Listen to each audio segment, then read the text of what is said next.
Je ne sais pas si vous aviez ça en arrière-pensée au moment où vous avez lancé cette invitation, mais nous sommes en plein dans l'actualité. Vous savez que 412 pages très exactement d'attendus de lois et d'annexes doivent être examinées en urgence par le Parlement. Examiner 412 pages en urgence, je ne sais pas si c'est très facile. Que l'Europe, que l'Écosse, pardon, c'est-à-dire le pétrole anglais, est en train de savoir s'ils vont garder le pognon pour eux ou pas. Donc on est en ce moment... Voilà, et puis il y a un certain nombre d'autres choses qu'on pourrait lire dans le journal qui sont un peu liées à la question. Ce que je vais vous dire, la Cour des comptes l'a probablement assez bien résumé il y a à peu près 6 mois, dans un rapport qu'ils ont rendu sur la mise en œuvre du paquet énergie-climat en France. Et si je vous le résume en une phrase, ça donne les politiques seraient bien inspirés de faire des règles de 3 avant de décider ce qu'ils vont faire. Voilà, ce que je vais essayer de vous expliquer ce soir, c'est une version un peu plus aboutie que la règle de 3, mais on ne va pas s'en éloigner beaucoup, sur quelques conclusions qu'on peut tirer de l'observation de ce qu'est vraiment l'énergie. Alors, comme je suis bavard et que je ne suis jamais sûr d'aller au bout des nombreuses images et graphiques que j'ai prévues, je vais commencer par la fin, comme ça je suis sûr d'arriver jusqu'à la fin. La première chose que je vais essayer de vous expliquer ce soir, c'est que la croissance économique, c'est de l'énergie, et l'énergie, c'est de la croissance économique, pas d'énergie, pas de croissance économique, indépendamment de toute promesse que peut faire tout candidat aux élections. Que ce qui compte dans l'énergie, c'est pas combien vous la payez, mais combien vous en avez. Combien de kilowattheures, d'accord? Donc c'est pas le prix par kilowattheure, on s'en fout, c'est pas un sujet, il faut que c'est marginalement un sujet. C'est combien vous en avez. Vous allez me dire, ben, moins j'en ai, plus c'est cher, et inversement. Pas de pot, ça marche pas comme ça. Quand vous regardez les séries, vous vous rendez compte que la quantité disponible ne dépend pas, historiquement, du prix et inversement. Contrairement à une idée couramment répandue, là aussi, quand vous regardez un peu ce qui se passe, la dépendance de l'économie au pétrole a augmenté depuis les chocs pétroliers et n'a pas diminué. C'est notamment l'effet de l'éloignement, de la mondialisation et d'une dépendance accrue au transport. L'Europe est en contraction énergétique. Je vais vous le montrer après, elle est en contraction énergétique depuis 2006. Alors elle n'est pas en contraction énergétique depuis 2006 parce qu'on écoute enfin les discours sur les économies d'énergie, elle est en contraction énergétique parce qu'on n'a plus le choix, parce que le sous-sol terrestre n'est déjà plus assez généreux pour nous donner chaque année plus de pétrole, plus de gaz, plus de etc. Et à cause de ce que je viens de dire sur le lien énergie-PIB, à partir de maintenant, le paysage économique standard sera la récession. Alors on peut trouver ça drôle ou pas drôle, mais en tout cas, si on essaye de faire des plans qui ont besoin de la croissance pour marcher, ils ne marcheront pas. Ce que vous êtes déjà en train de constater depuis quelques années. Moi, je ne me présente pas aux voix, donc je peux vous dire toutes les horreurs qui me passent par la tête. Plus on décide de décarboner l'économie rapidement, c'est-à-dire d'affranchir le fonctionnement de notre système productif des énergies dites fossiles, gaz, pétrole, charbon, et plus on se garde de marge de manœuvre pour maîtriser notre destin. Décarboner rapidement l'économie, ça demande des investissements massifs, avec des rendements sur capitaux investis qui ne sont pas du tout au niveau des investissements boursiers. On ne peut pas du tout viser du 8-10% de rendement sur capitaux investis. Donc c'est quelque chose dans lequel la puissance publique devra reprendre la main. Mais elle ne devra pas la reprendre n'importe comment, à cause de ce que je vais vous raconter un peu plus tard. Et si on décide de décarboner l'économie, ça ne ramènera pas la croissance. C'est ça le grand paradoxe. Par contre, ça créera de l'emploi. Des emplois de moins en moins payés, parce que s'il y a de moins en moins de PIB, ben, il y a de moins en moins de revenus par emploi, on peut difficilement faire autrement. Dans ce genre de contexte, il y a quelques petites choses qu'il faut éviter de faire, de promettre des choses qui sont physiquement impossibles. Donc à chaque fois qu'un programme politique cherche à violer la règle de 3 ou la première loi de la thermodynamique, eh ben, ça ne marchera pas. Voilà. On peut essayer si on veut, juste ça ne marchera pas. Et il y en a beaucoup. La deuxième chose importante à savoir, c'est qu'une petite règle de 3 que je vous épargnerai ce soir, parce que malheureusement je n'ai pas le temps, parce que j'ai choisi de vous montrer autre chose, mais qu'on peut assez facilement faire, montre que dans ce genre de contexte, vous créez de l'emploi en baissant les revenus par emploi. Donc le discours ouvert par M. Gattaz, chez qui je n'ai pas d'action, soit dit en passant, est malheureusement une question crue et cruciale du moment. Crue et cruciale, les deux. La troisième chose importante, c'est que dans le monde qui s'annonce, on va devoir être un peu plus fourmi et un peu moins cigale. Là, on a été très cigale quand même, globalement, tous collectivement, les 7 milliards de bons hommes que nous sommes. Il va falloir devenir un peu plus fourmi, ce qui veut dire que la part des investissements dans le PIB doit augmenter. Et évidemment, à ce moment, la part de la consommation baisse, donc ça devient plus cher de s'acheter des tables, des chaises et des chaussettes. Et enfin, tant qu'il nous en reste, nous aurions intérêt à inciter les gens à investir fortement leur épargne dans ce genre de trucs. Je continue par la fin. L'énergie, surtout fossile dans le monde, comme vous allez le voir, ayant façonné la totalité de ce qui nous entoure et notamment ayant permis l'augmentation faramineuse de la productivité du travail, tout ce que la CGT croit acquis pour l'éternité, en fait, c'est du pétrole, du gaz et du charbon. C'est ennuyeux, mais c'est comme ça. Il n'y aura pas de croissance. Donc à chaque fois que Madame Royal promet la croissance verte pour financer la transition énergétique, elle vous raconte des salades. Il n'y aura pas de croissance. Verte, ou rose, ou bleue, ou jaune à paillettes. Donc à chaque fois qu'on compte sur les fruits de la croissance pour financer ce que nous allons avoir besoin de faire, on ne fera rien. On ne fera rien. C'est pas comme ça que ça va se passer. On est dans une course contre la montre. Alors, un exemple de course contre la montre que vous connaissez peut-être, même si ça fait appel plutôt à la culture bretonne qu'à la culture bourguignonne, c'est vous êtes dans un bateau qui est au vent des récifs et qui est en train, et par force 8, bon, vous n'avez pas trop le temps de vous creuser la cervelle pour savoir si vous allez lire démocratiquement, je ne sais pas quoi, réviser machin, relire la notice technique. Non, vous êtes dans l'urgence, plus vous perdez de temps, plus vous allez trouver ça pas drôle derrière. Hein. Eh bien, on est exactement dans le même genre de contexte aujourd'hui en Europe. Plus on passe du temps à régler des problèmes qui n'en sont pas, ou à traiter des problèmes qui n'en sont pas, et plus vite on aura des emmerdements sur le reste. Le grand paradoxe pour nous, Européens aussi, c'est qu'il y a trop de charbon dans le monde pour qu'on soit tranquille sur le climat, mais pas assez de pétrole et de gaz pour qu'on soit tranquille pour l'économie en Europe. Je vous le répète doucement.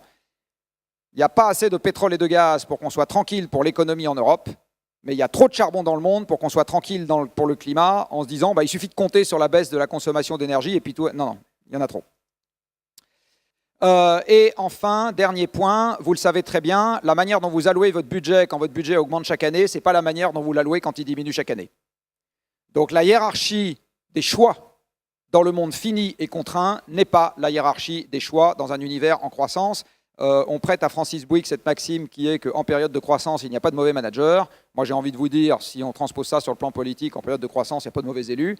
C'est vraiment au pied du mur qu'on va reconnaître les gens qui savent faire les bons choix et les gens qui ne savent pas faire les bons choix. Hein. Et quand il s'agit de la collectivité, évidemment, ça a des implications significatives. Voilà, donc ça, c'était la fin. Maintenant, on va commencer par le début. Il est presque 8h, presque 8h30 plus exactement.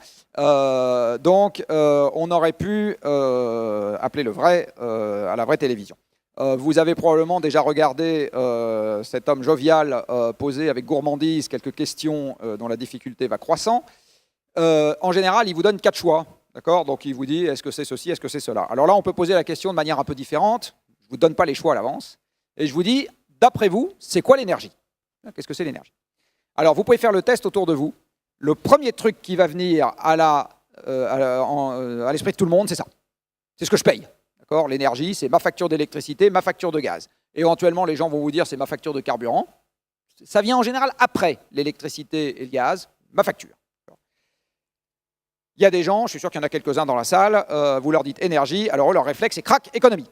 Voilà. Donc l'énergie, on ne se préoccupe pas trop de savoir ce que c'est, mais par contre, c'est sûr qu'il faut l'économiser. Un poète vous dira, l'énergie, c'est ce que j'ai, hein, c'est ce dont je suis rempli quand je me lève en forme le matin.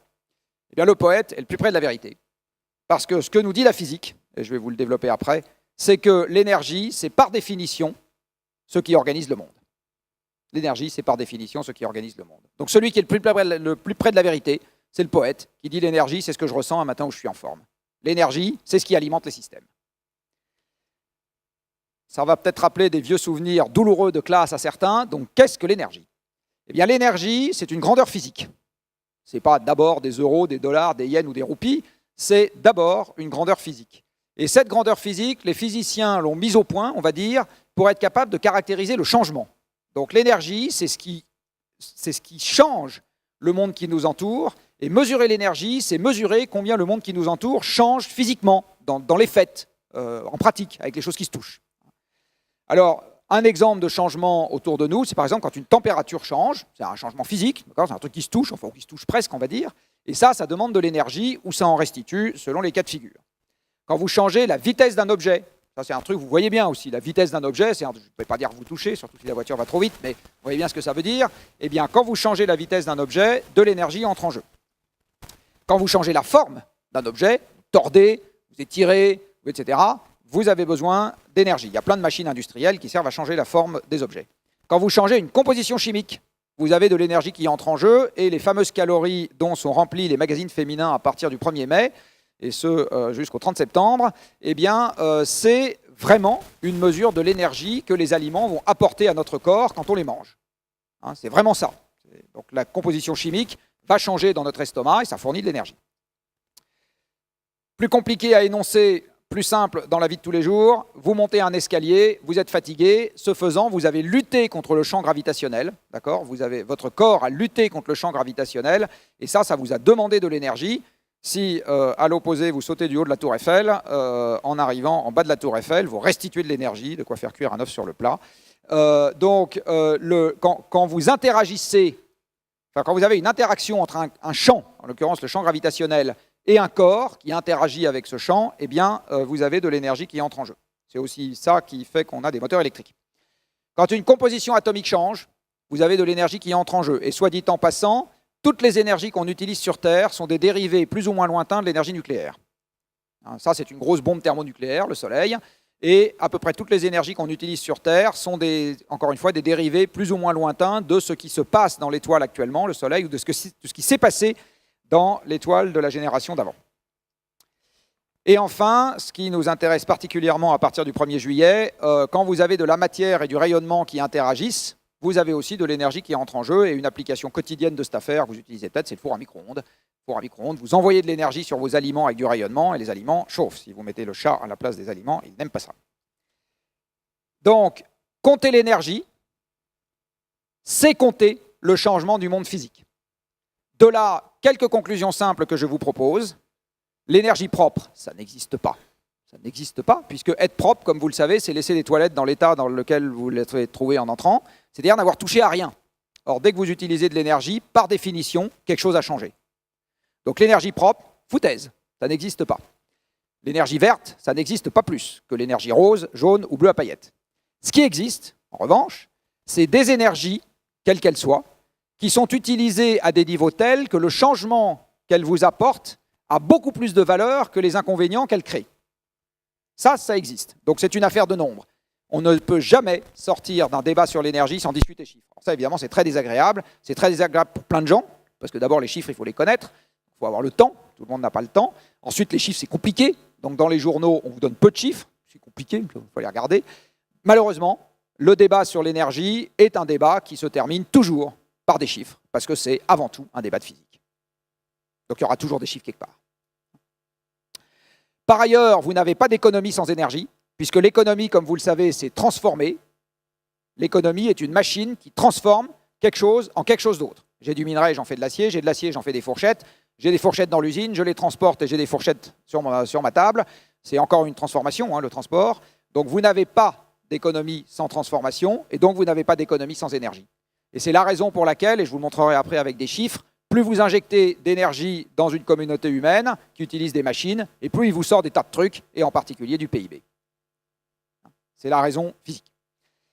Je vais vous donner maintenant un ordre de grandeur qu'on va décortiquer ensemble, qui va vous montrer, qui va vous étayer cette conclusion que je vous ai donnée tout à l'heure sur le fait que PIB égale énergie et inversement.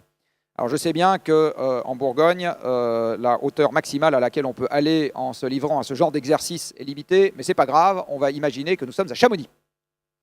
Donc nous sommes à Chamonix et vous décidez de monter au refuge du goûter pour vous ouvrir l'appétit avant le petit déjeuner.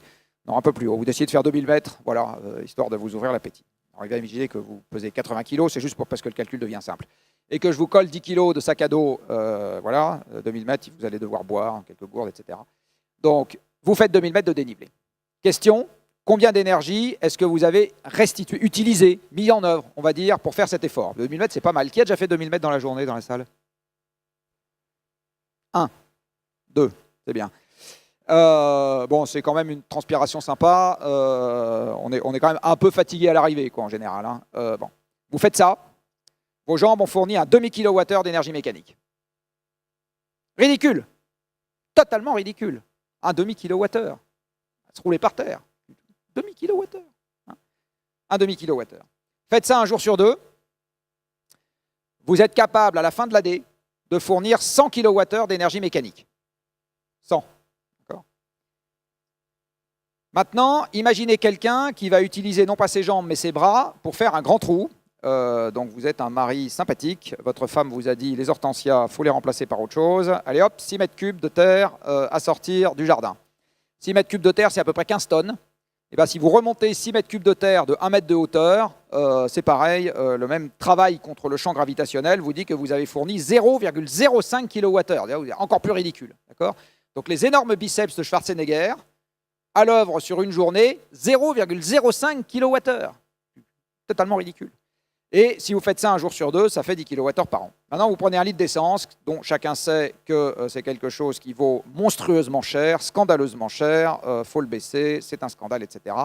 Dans un litre d'essence, vous avez 10 kWh d'énergie thermique, donc vous le faites brûler 10 kWh, vous le faites passer dans un moteur, alors pas électrique, je suis désolé, 2 à 4 kWh d'énergie mécanique. Donc dans un seul litre d'essence, vous avez l'équivalent mécanique de 10 à 100 jours de travail humain. 1 litre d'essence. Un Français en consomme 1400 par an, sans compter le reste. 1 litre d'essence. Si nous vivons tous comme des nababs aujourd'hui, c'est grâce à ça. C'est parce qu'en passant de la machine qui bouffe de l'énergie, exactement de l'homme qui mangeait du blé, à la machine qui mange de l'énergie, on a été capable d'augmenter les flux physiques par des facteurs absolument considérables que je vais vous montrer un peu plus tard. Et c'est grâce à ça qu'aujourd'hui, nous sommes tous riches. Tous. C'est grâce à ça. Parlons d'argent, puisque je vous ai dit riche. Vous savez qu'en France, aujourd'hui, on n'a pas le droit de payer les gens moins que le SMIC. Et de toute façon, même si on les payait la moitié du SMIC, ce que je vais vous dire reste encore valable. Si vous payez quelqu'un au SMIC, le kilowattheure, et que tout ce qui vous intéresse, c'est qu'il change quelque chose dans l'environnement, vous ne lui demandez pas trop de réfléchir, eh bien, à ce moment, vous allez payer le kilowattheure mécanique de l'ordre de 200 à 2000 euros, quand en face, la machine vous fait la même chose pour 40 centimes. Dit autrement, à chaque fois que vous avez besoin de manipuler de la matière, faire des fourchettes, construire des maisons, terrasser un endroit, faire une route, faire avancer un train, whatsoever, eh bien, en passant de la machine, enfin de l'homme à la machine, j'ai divisé le coût économique de cette transformation de l'environnement par 500 à 5000. Votre pouvoir d'achat, il est là, la productivité du travail est là, la mondialisation est là, parce que c'est économique de remplacer n'importe quel travail par n'importe quelle dépense énergétique. La spécialisation des sites de production est là, l'éloignement des sites de production est là, etc. Tout est là. D'accord ? Parce qu'on est passé de nous, qui avons un rendement pas terrible, à la machine qui n'a pas de limite de taille, tant qu'on peut taper sans limite dans les stocks de minerais de fer, de minerais de cuivre et de pétrole, de gaz et de charbon. Donc la croissance du PIB, et j'y reviendrai encore une fois, elle est là. Maintenant, je vais dire un truc politiquement très incorrect, donc je suis filmé, coupez la caméra s'il vous plaît. Imaginons que vous preniez un esclave, tout à fait réprouvé par toutes les conventions internationales, etc. Ce qui n'est hélas pas réprouvé par les conventions internationales, c'est que l'esclave en général n'est pas d'accord pour être esclave, même si vous ne le payez pas, et donc vous allez devoir faire ce qu'il faut pour pas qu'il fiche le camp, ou qu'il vous trucide avant de partir. Plus vous allez devoir le nourrir, parce que vous l'avez acheté, ça vous coûte cher, donc etc., vous n'avez pas envie de le perdre. Eh bien, si vous regardez ce que vous coûte ce travail humain, j'allais dire le moins cher possible, puisque vous ne payez pas l'esclave, vous allez vous rendre compte que même ça vous coûte 10 à 100 fois plus cher que la machine qui mange du pétrole. La raison pour laquelle l'esclavage a disparu n'est absolument pas parce que notre code génétique a changé en 8 générations. C'est rigoureusement le même qu'il y a 8 générations. On n'est pas devenu bon ou moins bon ou meilleur ou plus... Non, absolument pas. Ce qui s'est passé avec l'esclavagisme, c'est que c'était devenu totalement anti-économique comparé à l'utilisation de la machine. Donc pourquoi s'emmerder à prendre des gens qui se rebellent et qui coûtent cher quand la machine qui ne se met pas en grève et qui coûte 10 à 100 fois moins cher peut faire la même chose? Faut être stupide. Donc vous arrêtez. Donc vous n'avez plus d'esclaves. Vous savez que quand vous avez des débats sur l'économie à la télévision, on vous dit que la production, l'humanité produit. En fait, l'humanité ne produit plus. Ce qui produit aujourd'hui, c'est les machines. Et nous, on est là à les regarder travailler. De temps en temps, on leur donne une instruction. Voilà ce qui se passe. Prenons un tracteur. Je vais vous l'illustrer graphiquement, après, ça sera plus sûr. Un tracteur a une puissance de moteur, alors ça dépend si vous voulez faire la nique à votre voisin. En ce moment, ce n'est pas 60, c'est plutôt 100, mais peu importe.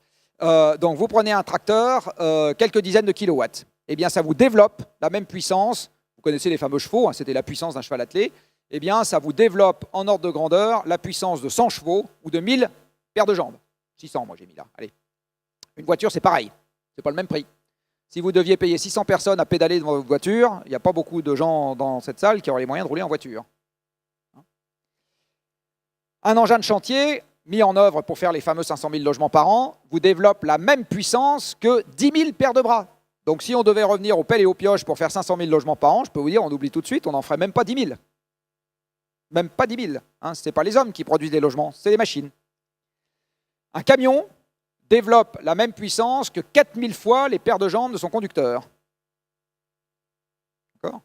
Donc Roger ou je ne sais pas qui, là, vous savez, souvent ils ont leur nom, là, en tête de la cabine, eh bien en fait il est juste là pour donner des ordres à une machine qui fait le vrai boulot.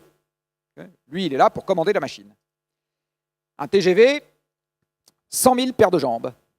Hein, TGV. Alors, le train qui m'a amené ici n'était pas un TGV, je vous le fais à 10 000, mais enfin, ou à 20 000, mais enfin, ça reste quelque chose d'absolument considérable par rapport à la puissance des hommes. Un avion, rajoutez encore un zéro, et il est faux de dire qu'il n'y a plus d'ouvriers en France, qu'il n'y en a jamais eu autant, mais ils sont mécaniques. Quand vous avez un laminoir quelque part, ça vous développe la même puissance mécanique que 10 millions d'ouvriers qui utiliseraient leurs bras. 10 millions. Donc, vous mettez un laminoir quelque part, vous créez une ville où tout le monde travaille pour faire de l'acier. C'est pareil. Donc, il n'y a jamais eu autant d'ouvriers en France, mais c'est des machines, et plus des hommes. Donc, la production aujourd'hui, elle n'est pas faite par des hommes, j'insiste, les hommes ont le temps de raconter des conneries dans cette salle, moi, ou de les écouter, vous, parce que les machines sont en train, en ce moment même, de produire à notre place. Si on était encore il y a 2 siècles, vous seriez occupés, et moi aussi, à compter les patates pas pourries qu'on aurait récoltées dans la journée. Donc c'est à cause de ça, c'est à cause des machines que nous sommes. Donc nous avons constitué un monstrueux, énorme exosquelette qui travaille à notre place. C'est ça la civilisation industrielle. Une petite illustration graphique. Prenez un tracteur, donnez-lui un peu de pétrole à manger, et voilà en illustration graphique le nombre de gens qui va vous remplacer. Ça fait beaucoup, hein? Alors évidemment, vous dites si j'ai plus le tracteur, j'ai plus ça, mais je vous signale que si vous n'avez plus le pétrole, vous n'avez plus ça non plus. Si vous n'avez plus le pétrole, vous n'avez plus ça. Prenez une carte du monde. Ceci est une carte du monde. Alors je dessine assez mal, hein. Le monde pour moi il est carré avec fond jaune et plein de petits points bleus. Alors pourquoi est-ce que c'est une carte du monde? C'est un graphique sur lequel chaque point qui est représenté sur ce graphique représente un pays dans le monde. Et pour ce pays, j'ai mis sur l'axe vertical la part des gens qui travaillent dans l'agriculture et sur l'axe horizontal la consommation d'énergie par personne, peu importe l'unité. Et ce que vous voyez, c'est que plus je donne d'énergie à manger au tracteur, et moins j'ai de paysans. Donc d'une manière générale, dis-moi combien il y a d'énergie par personne dans le pays, et je te dirai, sans me tromper de beaucoup, quelle est la part de la population active qui travaille dans l'agriculture. Je ne vais pas me tromper de beaucoup. Donc, ce qui s'est passé en France, comme dans tous les pays occidentaux, quand j'ai monté l'approvisionnement énergétique, c'est que j'ai viré les paysans des champs, j'en avais plus besoin, je les ai remplacés par des tracteurs et des usines d'engrais. Du coup, ils sont allés faire autre chose. Alors quoi? D'abord de l'industrie et ensuite des emplois de bureau. Parce que maintenant qu'on a créé des flux physiques dans tous les sens, grâce à une agriculture très productive et à une industrie très productive, on a besoin d'1 milliard de gens pour s'occuper de gérer cette complexité, c'est les services.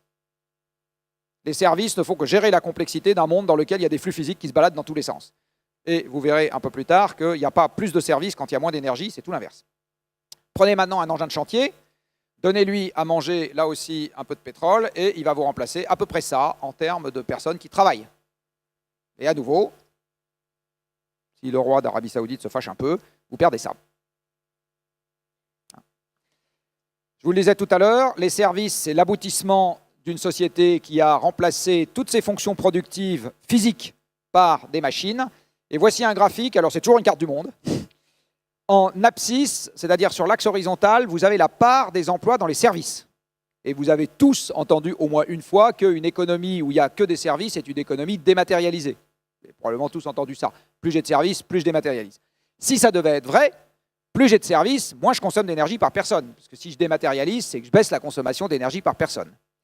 L'axe vertical vous donne, alors pas exactement la consommation d'énergie par personne, mais la consommation d'énergie fossile par personne, donc pétrole, gaz, charbon, et plus exactement les émissions de CO2. Mais si vous mesurez le CO2, vous mesurez la consommation d'énergie fossile. Parce que fossile, c'est ça qui fait du CO2. Eh bien, ce que vous voyez très clairement sur ce graphique, c'est que vous avez tout, sauf des points qui feraient ça. Si plus j'ai de services, moins j'émets de CO2 par personne, moins j'utilise d'énergie fossile par personne, eh bien les nuages de points devraient s'organiser comme ça. Et vous voyez qu'ils font tout sauf ça, ils s'organisent plutôt comme ça. Les États-Unis sont ici. Plein de CO2, plein de services. Aucun problème. Aucun problème. Vous n'avez pas une armée d'employés de service dans les pays qui ont de très faibles émissions de CO2, je ne sais pas quoi, le Zimbabwe, le Mali, etc. Pas d'armée d'employés de service. Les armées d'employés de bureau, vous les avez dans les pays occidentaux énergivores. Donc croire que la civilisation dématérialisée est une civilisation de l'employé de bureau, c'est faux. C'est l'exact inverse. On va recommencer à transpirer. C'est ça qui va se passer. Voilà à quoi ressemble l'approvisionnement énergétique par personne dans le monde depuis un siècle et demi. Alors, vous savez qu'on a coutume de dater la deuxième révolution industrielle d'environ le milieu du 19e siècle.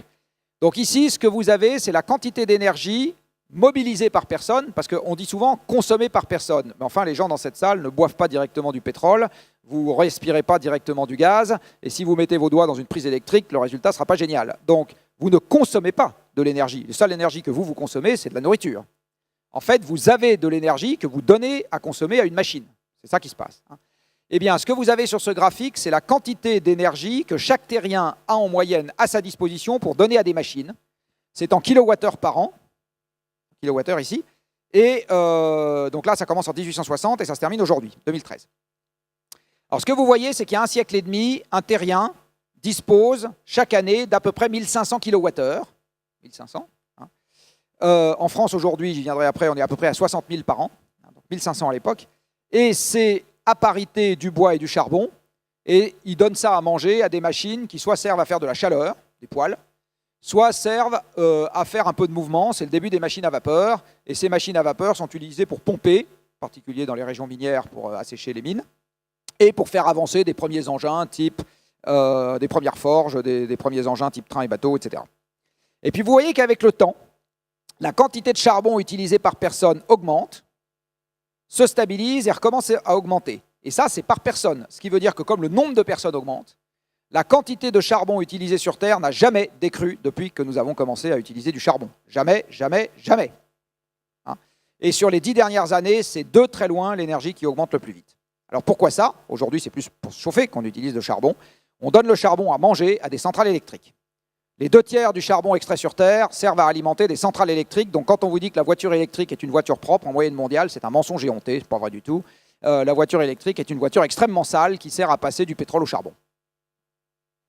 C'est à ça que ça sert. 40% de l'électricité mondiale est faite au charbon, 25% au gaz. Donc en moyenne mondiale, l'électricité est monstrueusement fossile, et si vous faites les calculs, vous vous rendez compte qu'il vaut bien mieux acheter une petite voiture diesel d'un constructeur français que je ne nommerai pas ici, que d'acheter une voiture électrique. Le pétrole, c'est ce que je vous disais tout à l'heure, c'est ce que disait la Cour des comptes. Regardez les faits et faites des règles de 3 avant de décider de politique publique. Vous savez très bien, pour les élus qui sont dans cette salle, que ce n'est pas comme ça que ça marche. On décide en fonction de celui qui gueule le plus fort à un instant T. En général, c'est plutôt comme ça, c'est plutôt ça la règle. Le pétrole est venu se rajouter au charbon. Donc ce que vous voyez, c'est que le pétrole n'a pas du tout remplacé le charbon dans le monde. Il est venu par-dessus parce que le pétrole n'alimente pas les mêmes machines. Il alimente des machines à se déplacer, c'est-à-dire des engins de transport. 98% de ceux qui roulent, volent ou naviguent sur Terre utilisent du pétrole. Donc le pétrole, c'est l'énergie des échanges par excellence. Tu as moins de pétrole, tu fais moins d'échanges. Tu as moins de pétrole, tu fais moins d'échanges. Comme ça que ça marche aujourd'hui. Le gaz est venu par-dessus, l'hydroélectricité, etc. Alors un autre truc qui va peut-être vous amuser, le petit machin bleu que vous avez en haut, la bleu foncé, c'est ramener au terrien les nouvelles énergies renouvelables consommées dans l'année.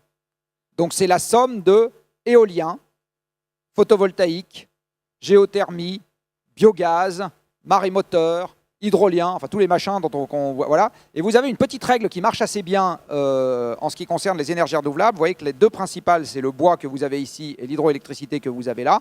Donc il y a une règle qui marche très bien pour les énergies renouvelables, c'est que leur importance réelle dans le monde est inversement proportionnelle à leur pagination dans le journal français. Marche extrêmement bien. Mais là aussi, pour ceux d'entre vous qui connaissent les journalistes, vous savez que le journal n'a pas le mandat de représenter le monde.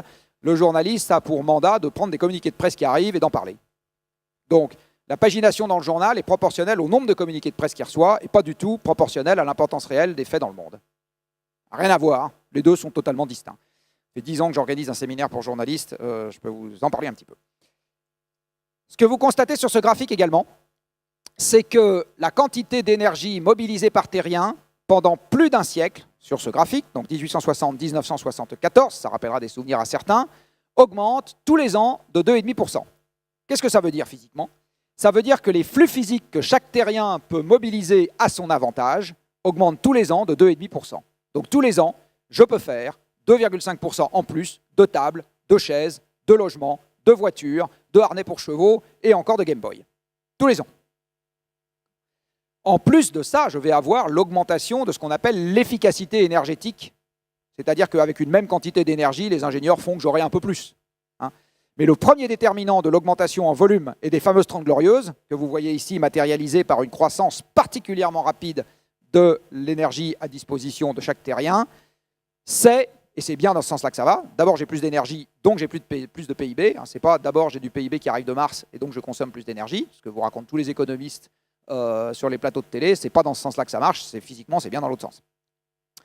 Donc vous voyez que ça augmente. Et puis à partir des chocs pétroliers, il s'est passé quelque chose que vous voyez bien sur cette partie rouge qui est le pétrole, qui est que la quantité de pétrole par personne commence à baisser. La quantité de pétrole par personne est passée par un maximum en 1980 dans le monde. Depuis, ça baisse. Et à partir de ce moment-là, la quantité d'énergie par personne se met à augmenter beaucoup plus doucement. Et en fait, si vous enlevez le charbon chinois, qui est là, c'est flat, c'est plat, ça n'augmente plus. Dans tous les pays de l'OCDE, la quantité d'énergie par personne s'est arrêtée de croître dans les années 74-79. De quand date l'apparition du chômage? De ces années-là. De quand date l'apparition de l'endettement de l'État? De ces années-là. De quand date les problèmes de productivité du travail dont on vous rebat les oreilles dans les journaux économiques? De ces années-là, etc., etc. Le début de nos problèmes, c'est qu'on a taillé une machine économique qui était faite pour être stable dans l'accélération, si vous me permettez cette formule, c'est-à-dire qui marche bien quand vous avez 3% de plus tous les ans. Et puis arrive ce moment-là où vous avez plus de 3% de plus tous les ans parce que l'énergie vous l'interdit, et à ce moment, le truc commence à dérailler de tous les côtés. Et aujourd'hui, nous ne sommes que en train de payer le résultat de cette accumulation qui a été la même dans tous les pays occidentaux. Et pardon pour les élus qui sont dans cette salle, je ne sais pas si vous connaissez ce film qui s'appelle Dick et Nick, dans lequel à un moment, il y a un acteur qui dit à quelqu'un dont il veut un peu se moquer, il dit « Vous êtes en supplément ». Les élus sont en supplément.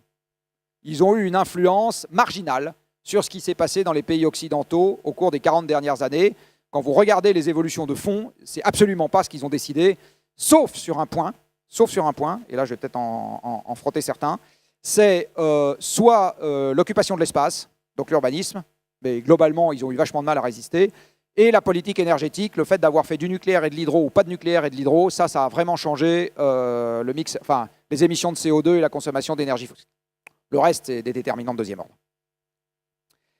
Il n'en reste pas moins qu'aujourd'hui, quand vous regardez combien d'énergie un terrien utilise dans l'année, eh bien vous vous rendez compte qu'il a la même quantité de services que s'il employait 200 esclaves en permanence. Dit autrement, si l'énergie n'existait pas, donc s'il n'y avait pas de pétrole, de gaz, de charbon, de nucléaire, de chute d'eau, etc., pour avoir le même niveau de vie en moyenne mondiale, eh bien il faudrait qu'il existe quelque part dans le système solaire une autre planète avec 1400 milliards de bonshommes en train de pédaler toute la journée. Et à ce moment, ils nous enverraient l'énergie et on vivrait pareil.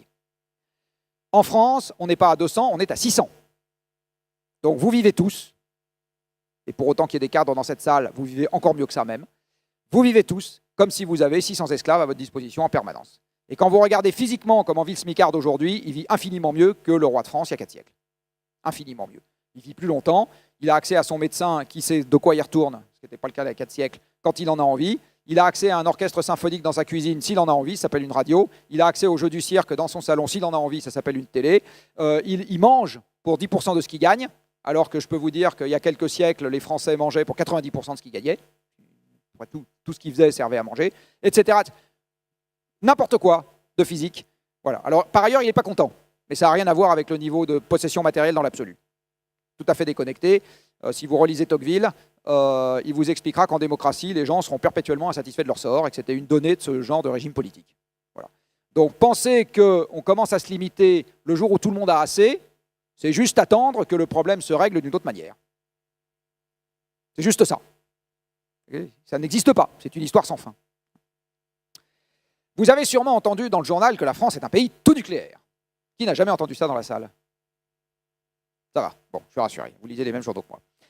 Donc la France est un pays tout nucléaire. Je vous ai mis ici pour chaque secteur de consommation, donc les bâtiments chez vous, les bâtiments quand vous êtes au travail, les processus industriels, l'agriculture et quand on déplace des objets ou des personnes, d'où venait l'énergie qu'on utilise, et c'est gradué en milliards de kilowattheures, pour alimenter les machines du secteur.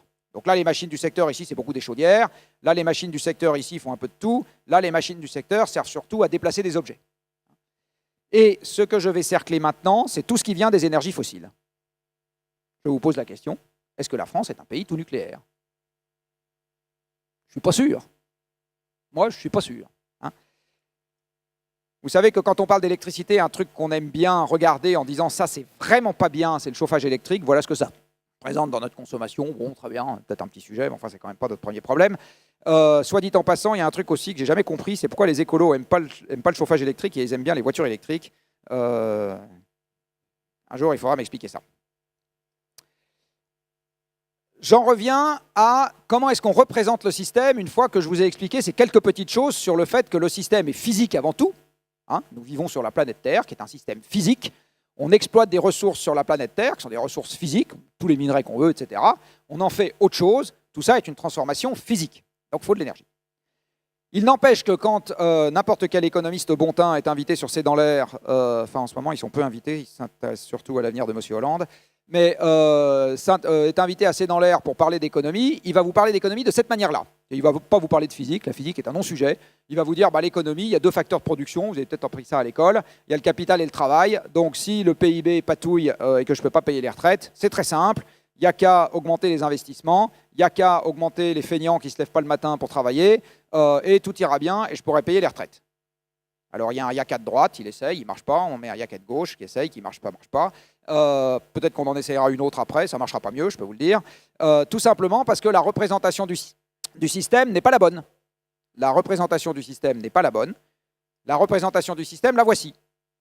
Notre production n'est rien d'autre que de la transformation de ressources que nous trouvons dans l'environnement. Donc l'environnement, ce n'est pas juste un truc qu'il faut préserver parce qu'on est écolo et qu'on trouve ça moral de préserver l'environnement. C'est notre maison commune. C'est là-dedans qu'on vit. D'accord ? Si je vous mets au milieu du vide intersidéral, vous n'allez pas avoir un gros PIB. C'est là-dedans qu'on vit. C'est notre actif. C'est notre premier actif. Et c'est là-dedans qu'on pioche, qu'on tape et qu'on prend des ressources qu'on va transformer pour faire autre chose. Vous prenez absolument n'importe quel objet dans cette salle. Les canapés que vous allez manger tout à l'heure, les canapés qui se mangent, pas ceux comme Foresti sur lesquels vous êtes assis. Donc, vous prenez tout ce que vous allez voir entre le moment où vous vous levez et le moment où vous vous couchez, ça n'est rien d'autre que des ressources naturelles transformées par notre activité. Rien d'autre. Vos vêtements sont des ressources naturelles transformées par notre activité. Votre voiture, des ressources naturelles transformées par notre activité. Votre ordinateur, votre chez vous, votre tapis, etc., des ressources naturelles, le collier du chien, tout ça, c'est des ressources naturelles transformées par notre activité. Transformation égale énergie. Là, ça s'appelle du travail. Et donc, dans le travail de transformation, et le capital, c'est juste une boucle interne au système. Par exemple, ce bâtiment, qui est un élément de capital, eh bien, c'est du travail et des ressources passées. Dans le passé, on a pris des ressources, on les a travaillées, ça a fait ce truc-là. C'est juste quelque chose que les économistes ont mis à côté parce que, normalement, le capital ne se détruit pas quand on s'en sert, ou pas tout de suite, et j'espère pour vous que ce hall ne s'effondrera pas quand on en sortira. Donc c'est ça le capital, c'est un truc qui ne se détruit pas quand on s'en sert, mais à part ça, c'est des ressources et du travail, comme le reste. Juste, ça reste plus longtemps dans le système. Alors qu'un truc qui est consommable, vous le consommez, il n'existe plus. Et dans le travail de transformation, nous, on compte pour 1, et les machines qui mangent de l'énergie comptent pour 200. Alors quelque chose maintenant que vous allez très facilement comprendre, si j'ai un défaut d'approvisionnement physique, pas une affaire de prix, si j'ai moins de kilowattheures à ma disposition, quelle que soit la raison pour laquelle j'en ai moins, eh bien, j'aurai un stress sur le PIB. Accessoirement, si j'ai moins de ressources, j'aurai aussi un stress sur le PIB. Par exemple, si je suis pêcheur et qu'il y a moins de poissons dans la mer, je peux avoir plein d'énergie, plein de bateaux, plein de marins, je pêcherai moins et donc je ferai moins de PIB. Alors, quelques courbes maintenant qui font un peu mal à la tête, mais qui sont très logiques avec ce que je viens de vous montrer. Vous avez ici, depuis 1970, pour le monde dans son ensemble, donc la totalité de la planète, en vert, la variation annuelle de la consommation d'énergie. Donc chaque point vous dit de combien varie la consommation d'énergie par rapport à l'année précédente. Et en marron, vous avez la variation sur la production industrielle mondiale. Vous voyez, vous regardez l'un, vous regardez l'autre, c'est pareil. Pas de différence. De temps en temps, la production industrielle est un peu au-dessus de l'énergie, c'est ce qu'on appelle le gain d'efficacité énergétique. Vous voyez que ça n'arrive pas si souvent que ça. Donc ce que nous racontent les Siemens et ABB, pour ne pas commencer par Schneider, ouais, enfin bon, ça ne va pas si vite que ça, quoi. Voilà ici la même chose, avec toujours en vert la variation d'une année sur l'autre de la consommation d'énergie et en bleu la variation d'une année sur l'autre du PIB mondial. Vous regardez l'un, vous regardez l'autre. Donc oubliez tous les économistes qui viennent vous expliquer que peut-être les investissements, machin, truc bidule, ici on a moins consommé parce que les Japonais ont eu peur. Non, vous regardez l'approvisionnement énergétique à venir, vous avez la réponse. Voilà le meilleur modèle macroéconomique que je connaisse qui s'appelle une droite. Vous avez ici, pour le monde dans son ensemble, sur l'axe horizontal, vous avez la quantité d'énergie consommée depuis 1965. 1965 est là. Et en ordonnée, vous avez le PIB mondial. Donc 1965 est là, puis 66, 67, etc. Et ici, vous êtes en 2014. Je peux vous dire, le meilleur modèle macroéconomique que je connaisse s'appelle une droite. Ça marche très bien dans l'autre sens, soit dit en passant. Ici, vous avez 2008 et ici, vous avez 2009. Marche très bien. J'y reviendrai après. Ce qui est en train de se passer en Europe est la conséquence directe de ça. Moins d'énergie, moins de PIB, et on voit pas comment ça va se passer autrement à l'avenir. Ici, vous avez quelque chose qui va encore dans le même sens. Vous avez une reconstruction du PIB mondial depuis l'an 0. L'an 0, un monsieur qui s'appelle Jésus-Christ naît. Et cette affaire s'arrête en 2003. Alors, vous voyez que pendant 1000 ans, le PIB mondial n'a pas augmenté. Donc, pendant les 1000 premières années de l'ère chrétienne, ce n'était pas la peine de promettre la croissance pour être élu. D'abord, il n'y avait pas beaucoup d'élections. Mais même là où il y en avait, ce n'était pas la peine. Il n'y avait pas de croissance. Donc, ce n'était pas la peine de la promettre. C'était un non-sujet. Jusqu'en 1800, pareil. Toujours pas la peine de la promettre, non-sujet. Arrivent les combustibles fossiles et regardez ce qui se passe après. Alors, question, quand vous regardez ça, est-ce que vous pensez qu'on va avoir 3% par an pour l'éternité? Est-ce que vous avez envie de vous dire, c'est évident, mon cher Watson, c'est évident, on va l'avoir, 3%. Donc si on ne l'a pas, virons les incapables qui sont actuellement au pouvoir, on en met d'autres et eux, ils vont être capables. Bah, pas sûr. Par contre, quelque chose là aussi qui va peut-être vous perturber un peu, alors ce truc est compliqué, mais je vais quand même vous le détailler, c'est que le PIB mondial n'a strictement aucun rapport avec le prix de l'énergie.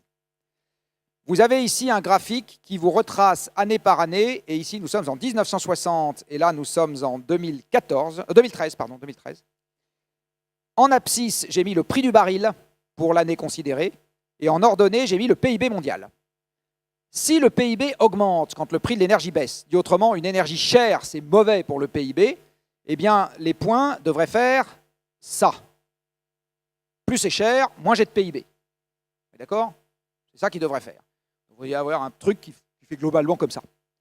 Ce que vous voyez, ce n'est pas du tout ça. Vous voyez que le PIB peut monter avec une énergie qui baisse, monter avec une énergie qui monte, monter avec une énergie qui baisse, monter avec une énergie qui monte. Non-sujet. Non-sujet. Pour le PIB mondial. Ce qui n'est pas un non-sujet, c'est pour le PIB des importateurs. Et ici, vous avez en milliards de dollars, je suis désolé, je n'ai pas fait la conversion en euros, la facture énergétique de l'Union, c'est-à-dire ce que l'Union est obligée d'acheter à l'extérieur parce qu'elle ne le produit pas sur son sol, gaz, pétrole, charbon. L'uranium est insignifiant là-dedans, on en importe en France 1 milliard par an et ailleurs beaucoup moins. Donc, vous avez ici pétrole, gaz et tout en bas, la charbon, parce que l'Union importe la moitié, une petite moitié de son charbon aujourd'hui. Ce que vous voyez, c'est qu'entre 2000 et 2008, la facture énergétique a été multipliée par 6. Alors ça, c'est pas bon pour le PIB européen, parce que ça veut dire que c'est de l'argent qu'on n'a plus, et donc ça veut dire que c'est du PIB qui part ailleurs. Mais c'est excellent pour les Saoudiens, les Qataris, les Russes, etc., qui ensuite nous remercient chaudement en achetant les galeries Farfouillettes et le PSG. Voilà, et quelques sacs Vuitton. Donc c'est comme ça que le système se rééquilibre, et puis comme ils ne sont pas sympas, ils n'achètent pas que chez nous, ils vont aussi acheter chez les Chinois, et ça fait une balance commerciale qui, chez nous, commence à tirer la tronche un peu, si vous me pardonnez cette expression. Alors il y a quand même une bonne nouvelle dans cette affaire. Aujourd'hui, l'énergie coûte 500 milliards par an d'importation à l'Union. Admettons que le coût de l'argent aujourd'hui soit de 2%. 2%, c'est au-dessus du coût auquel vous pouvez emprunter à la Banque centrale aujourd'hui, qui est 0. Donc admettons que la puissance publique, dans sa grande sagesse, dise « moi je garantis à 2% des prêts à n'importe qui veut décarboner l'économie ». Eh bien vous avez le droit à 2%. Pour que le consommateur final paye la même chose, vous pouvez investir jusqu'à 25 000 milliards d'euros pour décarboner l'économie. Le consommateur final paye la même chose, sauf que les emplois deviennent chez nous. C'est très simple comme raisonnement, très très simple. Aujourd'hui, si on veut retrouver des jobs, on décarbone l'économie. Marche très bien. Par ailleurs, comme le pétrole est en décrue subie, c'est la meilleure manière d'éviter des chocs. Alors je vous disais tout à l'heure, le prix, ce n'est pas le sujet, la quantité, c'est le sujet. Je vous ressors une de mes courbes compliquées. Ici, vous avez en rouge la variation de la quantité de pétrole produite sur Terre. Donc c'est la quantité physique qu'on sort chaque année des entrailles de la Terre et c'est sa variation annuelle. En bleu, vous avez la variation du PIB par personne sur Terre.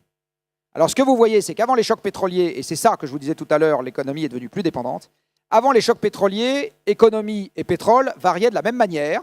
Et quand vous aviez une variation dans un sens, vous la voyez aussi sur le pétrole, vous la voyez aussi sur le PIB.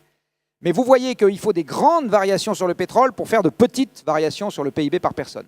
Après les chocs pétroliers, vous voyez que les mêmes variations sur le PIB sont occasionnées par des variations beaucoup plus petites sur le pétrole.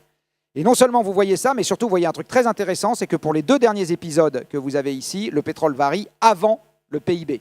Donc je le redis, on n'a pas la croissance qui vient de Mars et du coup on roule plus. On a d'abord plus de pétrole et du coup on peut transporter plus de choses et produire plus, etc. et augmenter la logistique industrielle et le PIB augmente. C'est ça, c'est dans ce sens-là que ça marche, à cause de mon lien physique que j'ai évoqué tout à l'heure. Le meilleur indicateur avancé de la production future, c'est la production future de pétrole. Depuis que j'ai commencé à m'intéresser à ce sujet en 2005, 2004, à chaque fois que je me suis fait à moi-même et quelquefois que je me suis risqué à l'écrire un pronostic sur la base de cette règle, ça a marché. Donc en 2005, j'ai écrit, je l'ai encore laissé en ligne sur mon site, alors pas exactement de cette manière, j'ai écrit que quelque part entre 2007 et 2009, le chômage devrait augmenter. Je ne vais pas trompé de beaucoup. En 2011, j'ai écrit qu'en 2012 ou en 2013, on devrait être en récession. Je ne vais pas trompé de beaucoup. Et là, sur la base du même raisonnement, je peux vous dire la prochaine crise financière est pour dans les années qui viennent. Je ne sais pas vous dire, et elle sera plus violente que la précédente, je pense. Je ne sais pas vous dire si c'est pour dans 1 an, dans 2 ans, dans 4 ans, etc. Et les politiques publiques devront savoir résister à ce genre de truc. Et les politiques publiques devront savoir résister à ce genre de truc. Voilà l'approvisionnement européen en pétrole. Je pense qu'on vous a prévu plein d'Alka-Seltzer à la sortie. Là. Ne vous en allez pas tout de suite. Voilà l'approvisionnement européen en pétrole. Alors, d'où vient le pétrole européen? Pour une partie de la mer du Nord, c'est la partie rose que vous avez là, et pour une large partie de ce que nous importons des autres régions du monde, qui est ici. Alors, je vous précise que là, j'ai fait une Europe géopolitique, j'ai rajouté la Norvège, qui, comme vous le savez, n'est pas dans l'Union européenne. Peut-être que bientôt, il faudra enlever les Écossais aussi. Vous avez, parce qu'une bonne partie de la production de pétrole vient aussi de l'Écosse. Et ce que vous voyez, c'est qu'elle est en contraction très rapide. Le maximum était en 2000. Là, vous voyez, c'est là que vous en avez le plus. Et puis là, vous en avez beaucoup moins. Donc, la production de pétrole n'obéit pas au théorème de Moscovici, lequel avait dit, si on n'a pas assez de pétrole, il n'y a qu'à demander aux pays producteurs de nous en donner plus. Il l'a dit. Alors, c'est facile de s'accorder. Les Anglais, c'est un peu des cochons, mais quand même, c'est plus facile de discuter avec les Anglais qu'avec les Qataris ou les Russes. C'est facile de discuter avec les Norvégiens, c'est facile de discuter avec les Hollandais, c'est facile de discuter avec les Danois. Donc, tous ces braves gens sont producteurs. Peut-être qu'ils peuvent être sympas avec l'Union et nous en filer un peu plus. Ouais, ça ne marche pas bien. Bon. Et la partie verte est la partie importée. Alors, ce que vous voyez, c'est qu'elle a beaucoup baissé après les chocs pétroliers, au moment où on a sorti le pétrole d'un certain nombre d'usages, notamment dans le résidentiel, et que par ailleurs, on a développé la production de la mer du Nord, baisse beaucoup. Et puis, au moment où la mer du Nord se contracte, ça commence à réaugmenter pour compenser. Et là, vous voyez un truc, c'est que ça se met à baisser alors même que la mer du Nord est en baisse. La raison, c'est que depuis 2005, la production mondiale de pétrole brut, ce qui sort de terre sous forme de brut, y compris le shale oil dont vous avez sûrement entendu parler aux États-Unis, est stable, n'augmente plus. La production de gaz augmente encore, les condensats et les liquides de gaz, pour ceux qui connaissent, augmentent encore, le pétrole brut qui sort de terre sous forme de pétrole n'augmente plus depuis 2006. Or, depuis 2006, les pays producteurs, eux, ils donnent de plus en plus de pétrole à leurs propres automobilistes, qui passent un peu avant, surtout s'ils font la révolution, avant les clients à l'extérieur. On est en compétition croissante avec les émergents, et donc l'Europe peut en importer de moins en moins. Résultat des courses, depuis 2006, c'est-à-dire 2 ans avant la faillite de Lehman Brothers, l'Europe a commencé à perdre du pétrole. Nous en avons aujourd'hui à notre disposition 16% de moins que nous n'en avions en 2006, et ça va continuer. Quoi qu'en pense l'automobiliste que je suis à mes heures, quoi qu'en pense l'automobiliste que vous êtes à vos heures. Ça va continuer. La bonne question, c'est qu'est-ce qu'on fait face à ça? Et la bonne réponse dans la loi de transition énergétique, c'est 0. On n'en parle même pas. Non-sujet. Cherchez le mot pétrole dans le document de 412 pages, vous ne le trouverez pas. D'accord? Ce n'est pas une loi de transition, c'est une loi d'enfumage. Non, pardon. On est rentré dedans avec une idée sortie d'un chapeau de notre cher président, qui est 50% de nucléaire. Très bien, donc on va discuter de 50% de nucléaire. Le reste n'existe pas. Vous avez ici l'approvisionnement gazier de l'Europe. Alors là, l'approvisionnement gazier de l'Europe, à la différence de l'approvisionnement pétrolier de l'Europe, vient surtout de l'Europe. Le gaz est quelque chose qui est, ça ne nous aura pas échappé, gazeux. Et comme c'est gazeux, c'est beaucoup moins dense énergétiquement par unité de volume que le pétrole, et donc c'est beaucoup plus compliqué et cher et capitalistique à transporter. Transporter du pétrole, qui est liquide à température et pression ambiante, il n'y a rien de plus simple. Foutez ça dans une grosse cuve qui se balade sur les mers, ça s'appelle un supertanker, ça vous coûte très très peu cher par rapport à la quantité, à la valeur de la cargaison. Ça se balade à peu près partout, et un terminal de déchargement, c'est un gros tuyau qui plonge dans la cuve, c'est une espèce de siphon un peu sophistiqué, ça vaut rien. Il n'y a rien de plus simple à transporter dans le monde que du pétrole. Le gaz, c'est une autre paire de manches, c'est gazeux, il faut des infrastructures rigides, des gazoducs, il faut éviter que ça passe par un pays qui ne paye pas ses factures, l'Ukraine. Donc c'est compliqué. Et si vous voulez transporter le gaz par méthanier, c'est beaucoup plus capitalistique, il faut des terminaux de liquéfaction, des terminaux de regazéification, un méthanier coûte plus cher qu'un pétrolier, etc. C'est compliqué. Donc le gaz, à la différence du pétrole, c'est développé comme une énergie non pas mondiale, mais régionale. Vous consommez du gaz essentiellement là où vous en avez pas mal. Et vous voyez que depuis 2005, la production de la mer du Nord décline. Alors elle décline moins vite que celle de pétrole aujourd'hui, parce que la Norvège, qui est le premier producteur de la zone, n'a toujours pas passé son pic. Mais à partir de 2018-2020, la Norvège va passer son pic, et alors là je peux vous dire que ça va descendre très très vite. Les importations, vous constatez qu'à la différence de ce qui s'est passé pour le pétrole, ne compensent pas le déficit de production européen, parce que rajouter un gazoduc, les Allemands en savent quelque chose, puisque ça fait très longtemps qu'ils avaient ça en tête, c'est long. Le contrat qui vient d'être signé par les Russes l'a été avec les Chinois, parce qu'ils trouvent qu'ils sont plus sympas que nous. Le deuxième contrat qui va être annoncé par 2 mois dans les Russes sera de nouveau signé avec les Chinois. Puis ça, c'est du gaz qui aurait pu venir chez nous, soit dit en passant. Donc les importations européennes de gaz ne vont pas augmenter de manière significative. Le gaz est aussi en décrue à partir de maintenant. Vous allez dire, oui, il y a le shale gaz. Voilà, ordre de grandeur, j'y reviendrai s'il y a des questions. Ce qu'on pourrait sortir du shale gaz en France, Grande-Bretagne et Pologne à l'horizon de 20 ou 30 ans, ce n'est pas le sujet.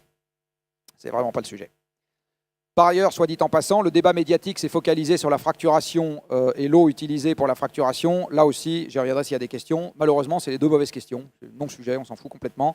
Les 2 bons sujets, c'est l'occupation d'espace en surface. Enfin, les 3 bons sujets, c'est l'occupation d'espace en surface, le fait que ce soit une énergie fossile et le coût économique de cette affaire, parce qu'il faut des pistes, des gazoducs, des machins dans tous les sens, que les Américains font depuis 1 siècle et demi dans leur pays désert, mais chez nous, c'est plus compliqué. Et enfin, voilà le charbon. Alors, le charbon est une énergie locale. C'est compliqué à transporter, le charbon, très compliqué à transporter. Le charbon importé se consomme essentiellement si vous êtes sur un port ou en bord de chemin de fer ou de voies d'eau. Donc il faut avoir du transport qui permette de transporter de très grandes quantités dans de très gros machins, des trains, des bateaux, pour utiliser du charbon. Jamais on va amener du charbon par camion pour faire tourner une centrale électrique implantée au milieu de la Bourgogne. Ça n'existera jamais. Donc le charbon est une énergie qui se consomme de manière locale, et ce que vous voyez en Europe, c'est que la consommation de charbon suit la production, la consommation de charbon qui est là, suit la production avec un petit delta qui correspond aux capacités d'importation, mais qui ne peuvent pas augmenter très vite parce que c'est très rigide. Il faut savoir que le Japon, par exemple, a compensé sa sortie du nucléaire, pas du tout par du charbon, mais par du gaz et du pétrole. Parce que augmenter rapidement les capacités d'importation de charbon, c'est monstrueusement capitalistique, ça demande des emprises au sol importantes, c'est pas simple du tout. Et vous noterez encore une fois là-dessus que l'Europe consomme plus de charbon qu'elle n'en utilise. Restent les énergies non fossiles, hydroélectricité, nucléaire et les nouveaux machins à la mode. Alors ici, vous l'avez cette fois en milliards de kilowattheures, parce que c'est que de l'électricité, essentiellement ces trucs-là. La production hydroélectrique, nucléaire et le reste en Europe depuis 1965. Ce que vous constatez, c'est qu'aujourd'hui, la production non fossile en Europe, c'est essentiellement du nucléaire et de l'hydro, mais le journal vous parle essentiellement de ça. Et par ailleurs, si on parle d'argent, pour arriver à ce niveau-là de production nucléaire, l'Europe a investi en valeur de reconstruction à neuf. Vous savez, c'est comme quand vous avez un assureur sympa qui vous rachète votre bagnole à neuf.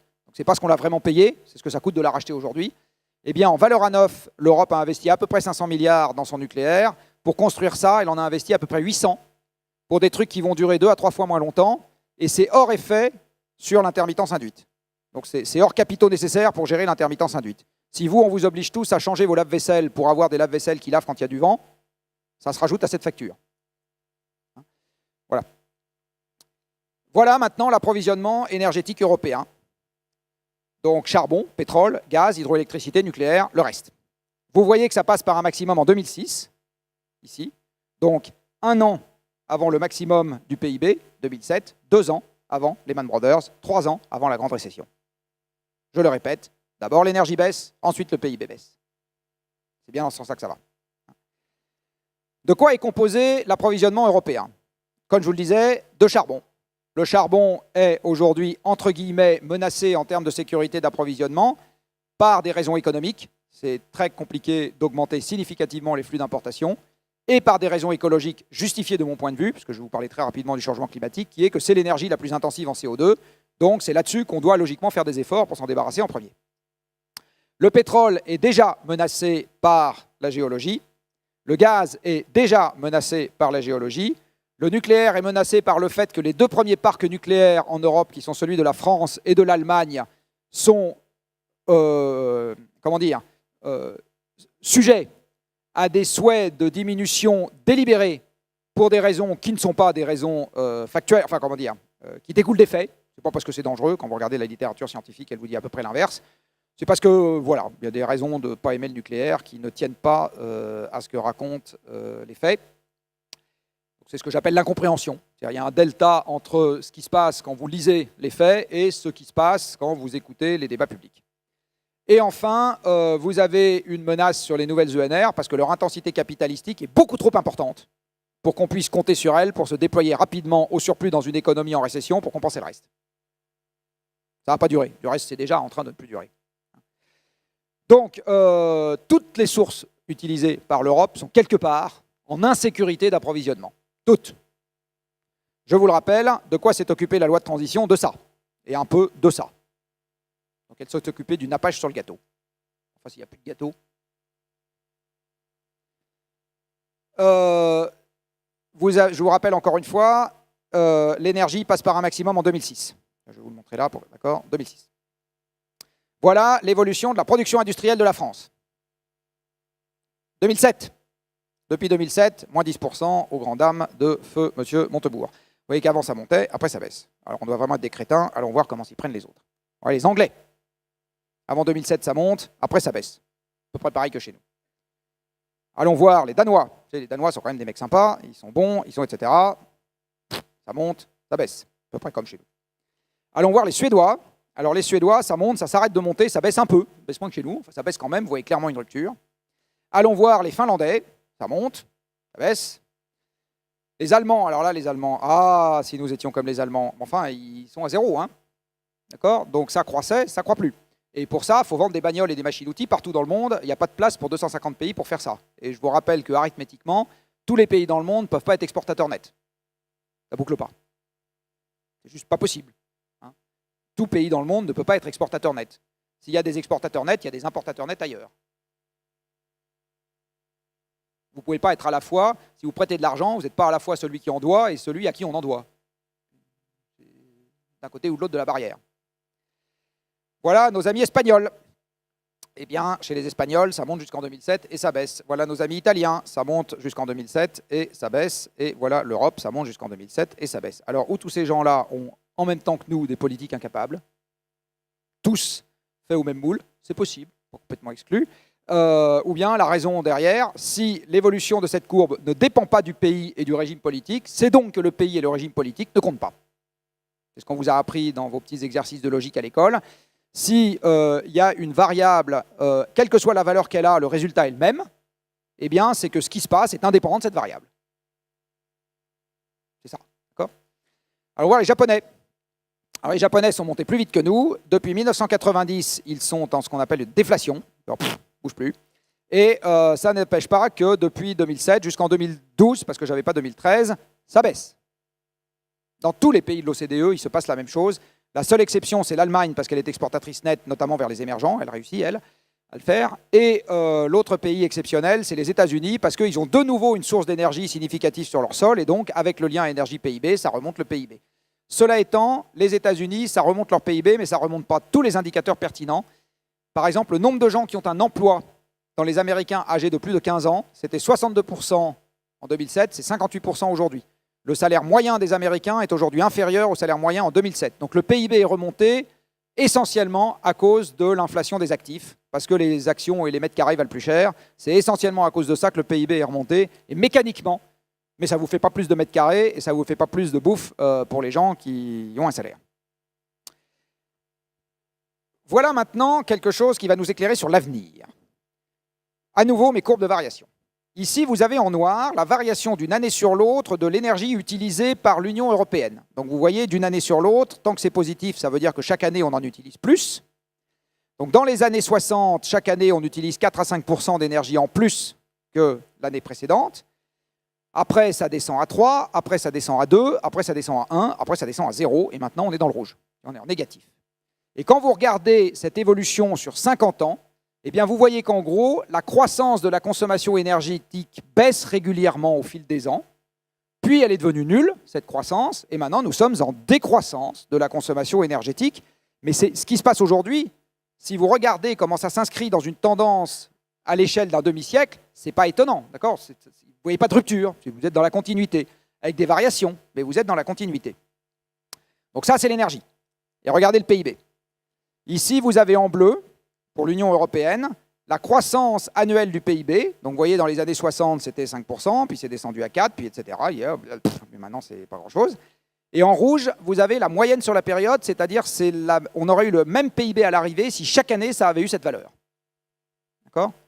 Donc en gros, ce qui s'est passé sur 50 ans, c'est la même chose que si chaque année, le PIB avait augmenté d'un peu moins de 3%. Alors évidemment, il y a des années, c'était plus, des années moins, etc. Et la tendance. Et ce que vous voyez en pointillé ici, c'est la prolongation de la tendance sur le taux de croissance. Les élus vous promettent ça, la prolongation de la courbe vous donne ça. Vous avez envie de croire qui ? Et quand je dis les élus, c'est parce que les économistes mainstream vous disent ça. Faites ce qu'il faut, mes braves gens, ce n'est pas ma théorie qui est mauvaise. Si vous n'arrivez pas au résultat espéré, c'est que vous y êtes pris comme des branches pour la mettre en œuvre. C'est ça que vous entendez en général. Hein. Fallait pas faire comme ci, il fallait faire comme ça. Vous n'avez pas écouté. Peut-être pas aussi simple que ça. Alors regardons les Américains. Ça devrait vous étonner. Moi, ça m'a étonné quand j'ai fait cette courbe, il y a à peu près un an. Je vous remonte les Européens, voilà les Américains. On recommence ? Les Européens. Les Américains. Si je vous blanchis les légendes et je vous demande de retrouver laquelle est laquelle, pas si simple, hein. Ça se ressemble beaucoup, quand même. Hein. Donc les Américains, pareil. Et quand vous regardez la tête de la consommation d'énergie aux États-Unis, aux surprises, le miracle du gaz de schiste n'existe pas. Le maximum de la consommation d'énergie aux États-Unis, 2006, comme tout le monde. C'est quand même marrant.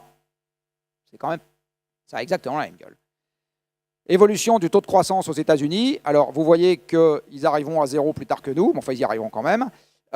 Et vous voyez en gros que ça suit aussi une courbe descendante. Alors, soit dit en passant, toutes les économies financiarisées descendent moins vite que les autres parce que mécaniquement, pour des effets comptables, l'inflation sur actifs n'est pas comptée dans le PIB comme l'inflation sur les biens courants. Donc, quand vous avez une baguette qui vaut plus cher, c'est de l'inflation sur biens courants, on ne le compte pas dans le PIB. Quand vous avez de l'inflation sur actifs, le mètre carré double. Quand vous achetez un appartement ancien, à ce moment, ça compte dans le PIB. Or, aux États-Unis, vous avez une activité financière très importante et vous avez le même effet en Grande-Bretagne. Enfin, voilà l'évolution sur la zone OCDE et voilà la variation sur le taux de croissance de la zone OCDE et ce que ça deviendrait à l'avenir. Et voilà la même chose pour le monde dans son ensemble. Bon. Fin de la première partie. Vous l'aurez compris, je suis prêt à parier mes économies contre celles de n'importe qui dans cette salle. Qu'en tendance, à partir de maintenant, le taux de croissance ne va pas arrêter de baisser et on va passer en récession structurelle. Je ne sais pas si c'est drôle ou pas drôle. Peut-être que vous avez trouvé que ce n'est pas drôle. On ne sait rien. En tout cas, je pense que si on veut sérieusement faire des plans pour l'avenir qui redonnent espoir et qui a une chance de se réaliser, c'est dans ce contexte-là qu'il faut les penser. Moi, je ne suis pas désespéré. Bon, je repartirai d'ici, très jovial. Il paraît du reste qu'on m'a prévu un bon sandwich. Donc, ce n'est pas le sujet. Le sujet, c'est qu'est-ce qu'on fait. Le sujet, c'est qu'est-ce qu'on fait. Alors là, je vais encore, vous m'aurez compris, je suis un peu taquin, un des drames de notre vie politique, j'ai envie de dire européenne, parce que je pense que c'est un peu moins vrai dans certains pays, c'est que le degré ce truc est tellement peu dissible à un électeur que le degré de réflexion des élus sur ce genre de questions, il est zéro, nul, n'existe pas. Alors de temps en temps, il y a 3 mecs un peu marginaux qui expliquent que, je ne sais pas quoi, qui vous proposent des solutions qui en fait n'ont aucune chance, parce que qui concernent 3% de la population. Si vous voulez assurer une fiche de paye, même en baisse, et de quoi avoir confiance en l'avenir, même si l'avenir est différent d'hier, et retrouver espoir et ne pas se jeter dans les bras du premier démagogue venu dans pas très longtemps, il est indispensable de réfléchir l'économie de demain en ne croyant pas qu'on aura de plus en plus de moyens. C'est indispensable, c'est une condition du maintien de la paix. Pas juste un luxe, conditions du maintien de la paix. Maintenant, je vais en rajouter une deuxième couche sur le changement climatique. Ça ne va pas être long, rassurez-vous. Donc vous savez que le changement climatique élève les températures, l'élévation des températures conduit à moins se vêtir, pour le plus grand profit des fabricants de vêtements qui font vraiment de la dématérialisation, puisque là, la surface de tissu diminue, mais les prix augmentent, comme vous l'aurez remarqué. Donc ça marche pour de vrai dans l'industrie, voilà, et évidemment un certain nombre de gens vont se dire qu'il n'y a pas de raison de s'en faire, et qu'il faut plutôt attendre l'avenir avec gourmandise. Bon. Alors, vous l'aurez compris, c'est pas aussi simple que ça. Alors d'abord, la première chose que je vais vous rappeler, je vais avoir deux planches sur le changement climatique, juste deux planches.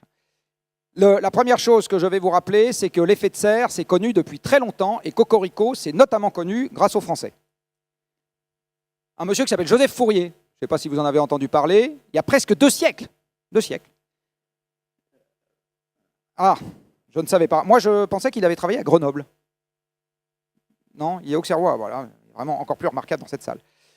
Donc Joseph Fourier, en 1824, publie dans un journal de physique à l'époque un article dans lequel il dit « Il y a quelque chose dans l'atmosphère qui fait que la température au sol est plus élevée que si ce quelque chose n'existait pas. » 1824. En 1838, puis en 1864, si ma mémoire est bonne, un Français et un Irlandais, Bou, identifient les principaux gaz présents dans l'atmosphère qui sont responsables de cet effet de réchauffement du sol, qui sont la vapeur d'eau et le gaz carbonique. Milieu du 19e siècle. Fin du 19e siècle, un chimiste suédois. Vous savez qu'à la fin du 19e siècle, on s'emmerde ferme en Suède l'hiver, il n'y a pas la télévision, il fait nuit à 3 heures, les femmes sont fidèles, enfin vraiment on s'emmerde. Donc, monsieur Arrhenius, qui avait besoin de meubler ses heures, fait des petits calculs, voilà, ses heures perdues, et il calcule que si on double la quantité de CO2 dans l'atmosphère, la température planétaire en moyenne s'élève de 4 degrés. 1896. Depuis, les physiciens n'ont fait que confirmer ce résultat. Alors le premier qui a essayé, en 1922, à l'époque les machines à calculer n'existaient pas, donc les esclaves mécaniques qui savent faire des calculs, c'est-à-dire par exemple cette bestiole-là, n'existait pas, et donc il y a le premier physicien qui a pensé faire appel à des modèles. Il s'est dit, le modèle c'est très simple, c'est comme vous, là je vais prendre une grande salle remplie de 5000 physiciens qui vont me résoudre pas à pas les équations élémentaires de la physique, et comme ça je saurai comment évolue le climat. Bon, inutile de vous dire qu'il n'y est jamais arrivé, mais dès que le premier ordinateur a été mis au point, les physiciens s'en sont emparés pour faire le premier modèle de simulation du comportement de l'atmosphère. Donc l'idée d'utiliser des modèles pour essayer de comprendre ce qui se passe, ne date pas de la semaine dernière, et soit dit en passant, c'est aussi avec des modèles qu'on fait voler les avions et avancer les voitures, donc le fait d'utiliser un modèle n'est pas en soi source d'erreur par construction. Et je vais finir sur ça. Vous avez ici l'Europe, vous l'aurez reconnu, et au lieu de mettre des villes, des routes et des pays, sur cette Europe-là, on met ce qui pousse si les hommes foutent la paix aux écosystèmes. Donc ce qui pousse si les hommes foutent la paix aux écosystèmes et n'enlèvent pas ce qui pousse pour faire des champs, des villes, etc., c'est quoi? C'est essentiellement de la forêt méditerranéenne, tempérée, boréale, donc essentiellement des résineux. Là, il fait vraiment trop froid et sec pour que vous ayez de la forêt, toundra. Et là, il fait vraiment trop sec, pas trop froid, mais trop sec pour que vous ayez de la forêt. Donc, vous avez de la steppe. Voilà à quoi ressemble. La forêt, je vous rappelle que c'est l'écosystème le plus riche que vous pouvez installer naturellement quelque part. Il faut que les conditions climatiques soient suffisamment favorables. C'est dans la forêt tropicale que vous avez la plus grande biodiversité. Voici l'Europe d'il y a 20 000 ans. Alors les Écossais ne peuvent pas faire de référendum pour savoir s'ils veulent être indépendants. Il n'y a pas d'Écossais parce qu'à la place de l'Écosse, il y a une grosse calotte de glace. Là, les Écossais sont sous la glace, donc ils nous fichent la paix. Les Scandinaves sont aussi sous la glace, donc ils nous fichent aussi la paix si tant est qu'ils nous ennuient. Ici, vous avez une énorme calotte de 3 km d'épaisseur. Le trait de côte est là. Donc tous ceux d'entre vous qui aiment faire du bateau sur la Manche, mauvaise nouvelle à l'époque, il n'y a pas de Manche. Mauvaise nouvelle aussi pour les ferries transmanche, il n'y a pas de Manche à traverser. Voilà, donc là on fait faillite tout de suite. Ici vous reconnaissez l'Espagne, etc. Là vous reconnaissez les Alpes et les glaciers des Alpes, et ici d'autres glaciers sur d'autres massifs montagneux. Vous voyez surtout que partout, là, il n'y a pas de forêt. Alors qu'est-ce qui se passe il y a 20 000 ans? Eh bien il y a 20 000 ans, nous sommes au cœur de la dernière ère glaciaire. D'accord? Nous sommes au plus froid de ce que le climat sait naturellement faire au cours de l'ère quaternaire. Donc nous sommes en ère glaciaire. Les mammouths à poils laineux se baladent en France. Le sol français est gelé en permanence. Donc tous ceux dans cette salle qui ont des activités agricoles, à l'époque, vous êtes au chaume-du, pas de possibilité de faire l'agriculture. Vous avez du pergélisol partout, permafrost. Vous n'avez pas de forêt. Et ce que c'est nourrir la France à cette époque-là, c'est à peu près 100 000 personnes. Je ne veux pas être très loin de la population d'Auxerre, j'imagine. Vous doit être à peu près dans le même ordre de grandeur. C'est un peu en dessous. C'est combien? 50 000? Bon, c'est le même ordre de grandeur. D'accord? Bon, allez, il faut la moitié de la France pour nourrir Auxerre. Allez. Donc, vous voyez, on est sur des productivités très, très pauvres en termes de production biologique. Eh bien, la différence de température moyenne de la planète entre ces deux paysages, c'est 5 degrés. Donc, quand on est sorti de la dernière ère glaciaire, le climat planétaire ne s'est réchauffé que de 5 degrés et ça a absolument massivement transformé l'environnement que nous habitons. L'océan est remonté de 120 mètres. Alors, à l'époque, ça a été une bonne affaire. On a rendu cultivables toutes les moyennes latitudes. Plutôt une bonne affaire. Si demain matin, le climat devait se refroidir de 5 degrés en un siècle, je peux déjà vous dire, c'est 4 milliards de morts. Ça, je peux déjà vous le dire. Toutes les moyennes latitudes deviennent incultivables. 4 milliards de morts. Qu'est-ce qui se passe s'il se réchauffe de 5 degrés en un siècle? Bon, personne n'en sait rien. Personne, vous savez, il y a une expérience que vous avez peut-être tous fait dans la salle, qui est de se marier. C'est une expérience que l'humanité a fait 5 milliards de fois. Et pourtant, si certains d'entre vous dans cette salle s'apprêtent à le faire une 5 milliardième et une fois, je ne suis pas capable de vous dire ce qui va se passer dans 20 ans. Donc prenez une expérience assez connue, on a fait 5 milliards de fois, même ça ne suffit pas à faire un pronostic sur ce qui va se passer dans 20 ans.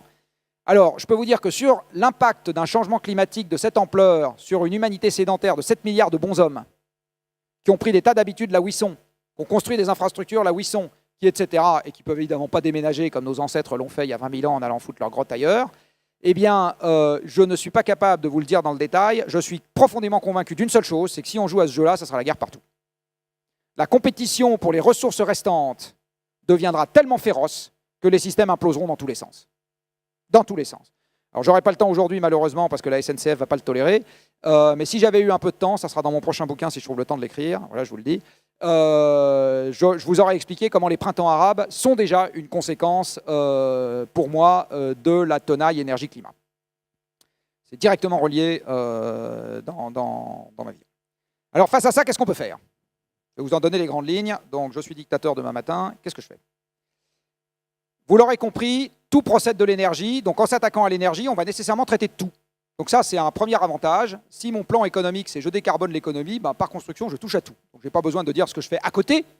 Rien qu'en disant ça, j'ai touché à tout. Il faut s'occuper des villes et des bâtiments. Alors les villes, j'ai une mauvaise nouvelle pour vous. Une partie de ce que nous avons construit sur les 50 dernières années n'aura plus de pertinence économique dans 50 ans ou dans un siècle. Donc il y a une partie des trucs, on va devoir les raser et les retourner au gazon. 50 ans ou 100 ans, on a le temps. Donc les formes urbaines sont à changer. Et par ailleurs, une mégapole de 10 millions d'habitants, ça ne survit pas dans un monde à l'énergie contrainte, parce que l'emprise spatiale qu'une mégapole de 10 millions d'habitants doit avoir pour être économiquement pertinente est bien trop importante pour qu'elle puisse subsister quand les flux vont devenir contraints.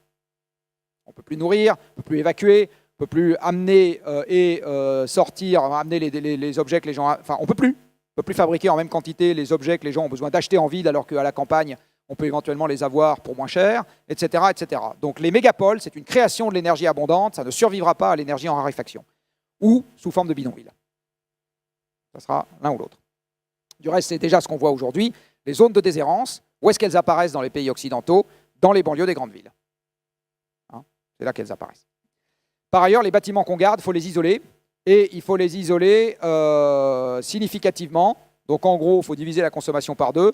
Jamais ça n'ira assez vite si on dit aux gens, je vous file 3 poutres de perlimpinpin de subvention de crédit d'impôt. D'abord parce qu'il n'y aura pas assez de crédit d'impôt disponible, parce qu'on n'aura pas assez d'impôts. Et ensuite, si je vous demande votre avis avant que vous bougiez une oreille, il y a des tas de trucs que vous n'allez pas faire. Si je vous demande votre avis avant de boucler votre ceinture, ça ne marchera pas bien. À un moment, on a dit c'est obligatoire.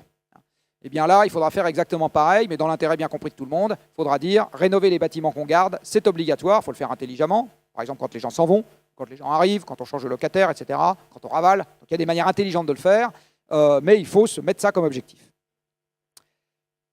On vire le gaz et le fioul du chauffage des bâtiments en France et on passe tout à la pompe à chaleur. Les Suédois l'ont fait. Bon, alors les Suédois sont plus intelligents que nous, considérablement plus intelligents que nous, on devrait y arriver. Et si on fait ça, le bilan sur ce que je vous ai évoqué juste avant, c'est un quart des émissions de CO2 de la France en moins, 60% de notre consommation de gaz et 15% de notre consommation de pétrole qui s'en vont, 15 milliards d'euros d'importations par an qui s'en vont, donc on n'en a plus besoin, et on crée avec ces 15 milliards d'euros qu'on ne dépense plus pour aller les mettre à l'extérieur, 250 000 emplois pérennes. Et ceux-là, ils sont réels, parce que c'est un gain sur les importations. Hein, alors que là aussi, si j'avais le temps, je vous montrerais que sur les ENR, il n'y a pas de gain, c'est plutôt de la destruction globalement. Parce qu'on importe plus, tout simplement. Aujourd'hui, la politique ENR nous fait importer des panneaux, donc globalement, c'est une machine à détruire de l'emploi. Alors effectivement, c'est comme vous savez, à l'époque des hypermarchés, l'hypermarché vous disait, il y a de l'emploi chez moi. Enfin, chez lui, c'est évident. Il ne va pas créer un hypermarché sans emploi. Si vous faites le solde net de l'affaire, vous n'avez pas le même résultat. Les ENR, c'est exactement pareil. Il y a de l'emploi chez le mec qui installe les panneaux solaires, c'est absolument certain. L'effet macroéconomique de cette affaire, plutôt l'inverse. Décarboner les transports. Alors là, je vais gratter les gens de la voiture électrique et les gens du train. Les deux ensemble. Très fort. La solution à la route pour les 50 ans qui viennent, c'est la route. Parce que l'infrastructure est déjà là. Donc vous n'avez pas besoin de reconstruire l'infrastructure. Mais qu'est-ce qu'on fait circuler sur la route? Dans un premier temps, des voitures qui passent aux autocars, donc je fais circuler des autocars sur la route. En termes de capitaux mobilisés, c'est ce que vous avez de plus light de très loin. Les lignes se reconfigurent très facilement. Et quand vous mettez les gens dans un autocar par rapport aux gens dans la voiture, vous diminuez la consommation de pétrole par personne par 5 à 6. Or moi, ce dont j'ai besoin dans cette affaire, ce n'est pas d'un monde idéal, c'est de gérer 3% de moins chaque année. Hein, c'est de ça dont j'ai besoin pour les 30 ou 40 ans qui viennent. Donc toute la mobilité du quotidien qu'on peut passer dans des autocars, pour les scolaires, pour les gens qui bossent, pour etc., on fait. Et pour ce qui reste dans la voiture, pour les transports interurbains, on passe tout en train et on passe tout en avion, on passe tout en train en prenant sur la voiture et l'avion. Et pour ce qui reste de voitures dans le périurbain ou dans le rural, vous diminuez très vite la consommation moyenne du parc, et ça, il n'y a qu'une seule manière de faire, c'est que vous forcez les gens, avec un système de prime à la casse et de vignettes qu'il faut remettre en service, à acheter le plus vite possible des voitures à 2 litres pour remplacer des voitures à 6 litres. Alors évidemment, ça sera un peu plus petit, ça ira un peu moins vite, vous ne transporterez pas la grand-mère, le canari et le chien dedans, mais ça restera des bagnoles. L'électricité, il y a 2 raisons pour lesquelles j'ai mis bof. La première, c'est qu'il faut rajouter des infrastructures dans tous les sens. Vous le savez, vous avez parlé des bornes de recharge. Donc il faut des capitaux investis, pas juste dans la bagnole, il faut des capitaux investis partout ailleurs. Après, j'aimerais bien que Mme Royal m'explique comment. Elle va virer une partie du nucléaire et augmenter la production électrique pour alimenter les bagnoles. Donc pour le moment, la voiture électrique, et quand vous faites l'analyse de cycle de vie sur les émissions de CO2, il faut évidemment compter la fabrication de la voiture. Or, dans la fabrication d'une voiture électrique, vous avez besoin de plus d'industrie en amont que pour fabriquer une voiture à essence.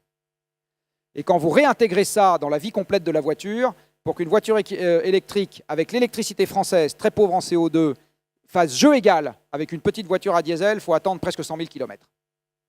Avec l'électricité française. Avec l'électricité allemande, jamais. Donc en Allemagne, n'achetez surtout pas de voiture électrique, quelle qu'elle soit, achetez une petite voiture Peugeot, je n'ai rien dit, pardon. Et enfin, il faut décarboner l'industrie. Alors qu'est-ce qu'on fait pour décarboner l'industrie? On fait de l'efficacité énergétique, on électrifie, on peut éventuellement capturer le CO2, tout ça, il faut essayer de faire. L'économie circulaire sert aussi à ça. L'économie circulaire, ça veut dire quoi? Ça veut dire que vous aurez moins d'emplois dans la fabrication et plus dans la réparation. Donc, moins de fabricants d'auto, plus de garagistes. Si vous voulez voir les trucs de manière très rapide. Évidemment, la dernière des conneries à faire dans cette affaire-là, c'est de baisser le nucléaire. Juste un truc, qui dans cette salle a entendu parler de l'UNSCEAR? Bon, la réponse est habituelle. Qui a entendu parler du GIEC?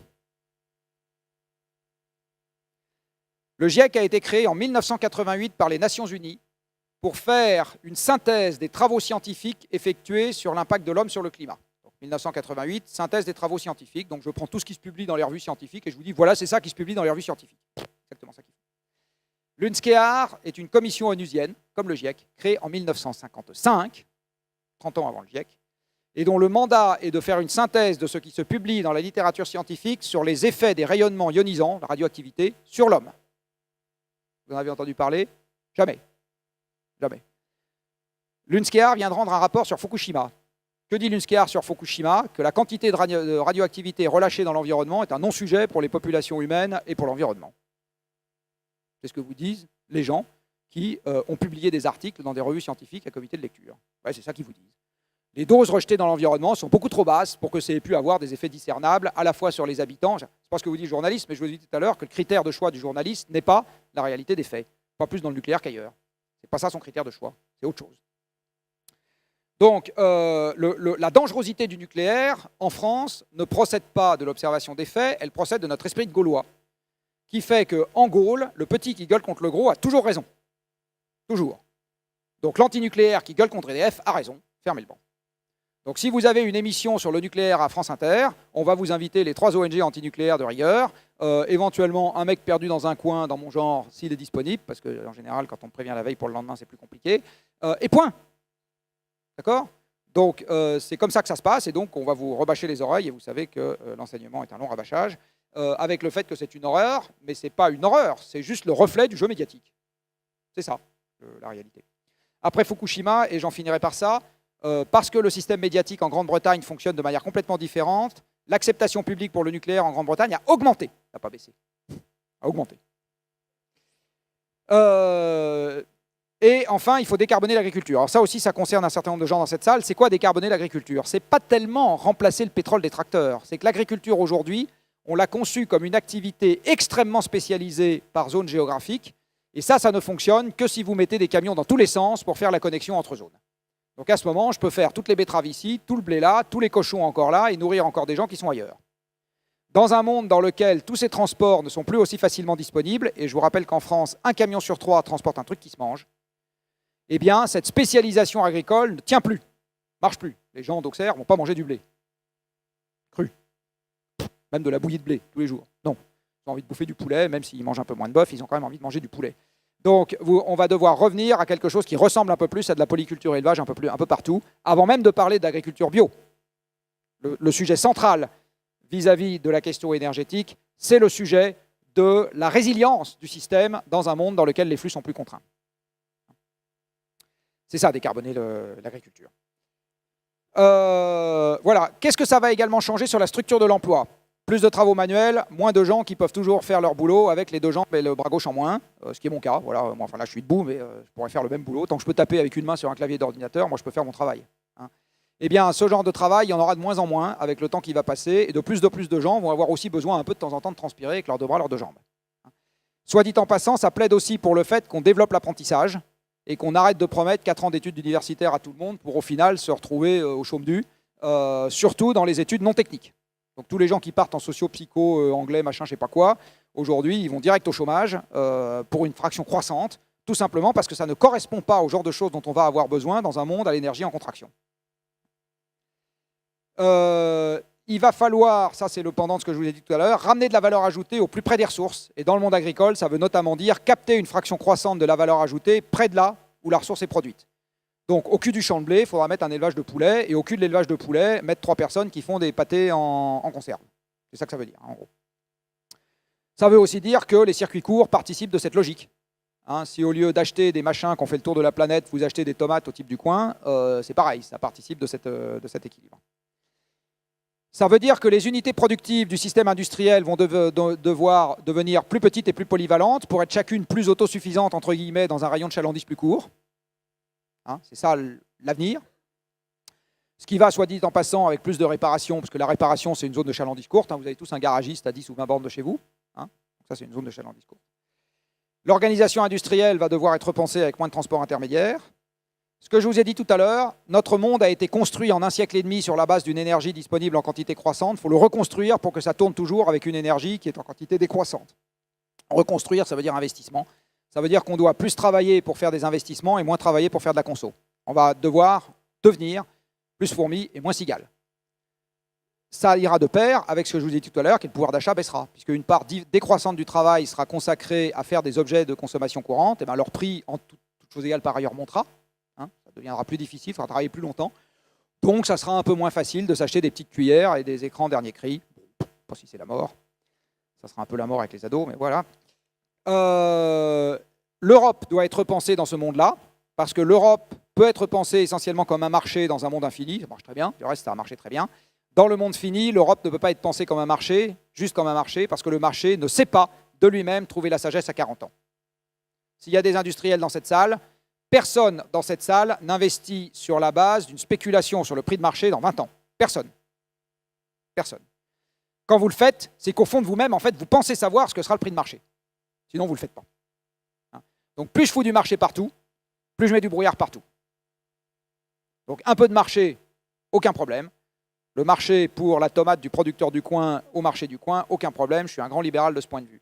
Par contre, dire qu'on va mettre du marché dans les infrastructures régaliennes, typiquement les infrastructures de transport et l'énergie, c'est la dernière des conneries qu'on puisse faire. Et qu'on est en train de faire. Soit dit en passant, plus il y a de marché, plus la prime de risque augmente. Plus la prime de risque augmente, plus le coût du capital augmente. Et pour ceux à qui ça ne fait pas peur dans cette salle, cette expression, du coup, le coût d'usage augmente fortement. Parce que quand vous avez un investissement où le coût d'usage, c'est essentiellement la traduction de l'investissement initial, je peux vous dire qu'avec un coût du capital à 9%, vous n'avez pas la même chanson qu'avec un coût à 2%. Et pour finir là-dessus, toujours pour ceux à qui ça ne fait pas peur, l'EPR, par exemple, qui en Grande-Bretagne va livrer du courant à 90 ou 100 euros le mégawattheure, c'est juste parce que le capital il coûte 9%. Si le capital y avait coûté 2%, le mégawattheure sortirait à 40 euros. Donc le coût du nucléaire neuf, c'est du coût du capital. Si on est dans une économie libéralisée, ça coûtera 100 euros. Si on est dans une économie avec l'État qui fout des garanties dans tous les sens parce que l'État arrête d'avoir honte du nucléaire, ça vaudra 40. Et enfin, vous avez compris que quand on est dans une course contre la montre, la dernière des conneries qu'il faut faire, et c'est comme ça que vous réfléchissez avec votre propre argent quand vous avez un problème à régler, c'est de commencer par les mesures qui demandent le plus de capitaux investis pour se débarrasser du problème. C'est bien évidemment là, pas ça qu'il faut faire. Chez vous, vous allez faire l'inverse. Vous allez faire exactement l'inverse. Vous allez essayer de dépenser le moins possible pour régler un problème. Eh bien, en subventionnant à tout va les énergies renouvelables électriques, ce qu'on fait en France, on n'a pas commencé par le truc qui était le plus efficace pour se débarrasser du problème, on a commencé par le truc qui était le moins efficace pour se débarrasser du problème. Et donc, par effet d'éviction, ça prive de moyens pour aller se débarrasser du reste et ça accélère la contraction de l'économie. Donc, à chaque fois que vous écoutez, je vais finir là-dessus, vous avez compris que je suis un peu provoque, à chaque fois que vous écoutez un écolo qui dit « investissons plus dans les panneaux solaires », vous faites le jeu d'une dame que je ne nommerai pas. Ça peut vous paraître très étonnant, mais c'est pourtant l'aboutissement logique de tout ce que je viens de vous raconter. Voilà, et j'en ai fini. Je crois que mon train est à 20h48, donc il me reste 40 minutes, déplacement compris, pour être passé à la question.